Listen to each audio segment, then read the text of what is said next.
इशारा करते हुए पूरी तरीके से उस लीला के भाव से कन्हैया से कहा है कि अब आप जो है गिरिराज बाबा इस लीला को बंद करो।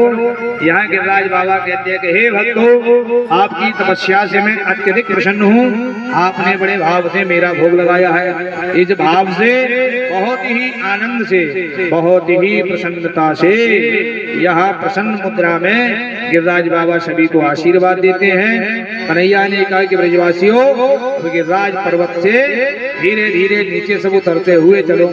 इतनी ही देर में देवर्षि नारद ने देवराज इंद्र से जाकर के कहा कि जिस ब्रज में तुम्हारी बहुत ज्यादा सेवा पूजा अर्चन बंधन होती थी, उस ब्रज से तुम्हारी अब हमेशा हमेशा के लिए छुट्टी हो गई। बोलो राधे राधे। जैसे इस बात को कहा है कि इसके लिए आपकी हमेशा हमेशा के लिए छुट्टी हो गई, तो यहाँ जो है देवराज इंद्र क्रोधित होकर के और जो है सांवर्तक मेघों को आदेश दे देते हैं। सांवर्तक मेघ समुद्र से जल भर भर के ला रहे हैं, और जो जल भर के ला रहे हैं तो उसको ब्रज में बरसात के रूप में नहीं बरसा रहे हैं, ऐसे मानो जैसे उस जल को ब्रज में उड़ेल रहे। इतना ज्यादा क्रोधित हो गया है।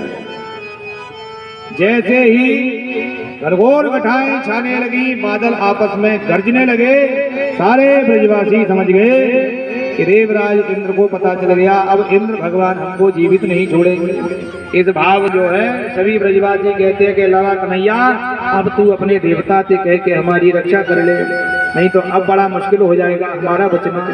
इस भाव से यहाँ जो है ब्रजवासियों ने कन्हैया से कहा है। कन्हैया कहते हैं ब्रजवासियों, बिल्कुल घबराने की जरूरत ना है। सभी ब्रजवासी फौरन नीचे उतरते हुए चले आओ।